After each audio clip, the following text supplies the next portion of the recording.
Yes, kuya. Fiang, Po. ikaw ang aatasan kong weekly task leader para sa linggong ito. Kuya, pagbukas ko, may tao. Sino to?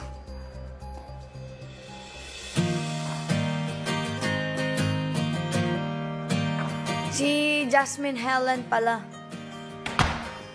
Yung nagtinginan na kami, parang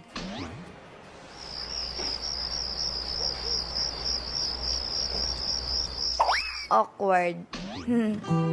napag-usapan kasi namin before ni Fiang na we're interested in like outer space. So hindi ko napigilan din yung sarili ko. Sorry, Fiang. UFO. Fiangi, UFO, oh.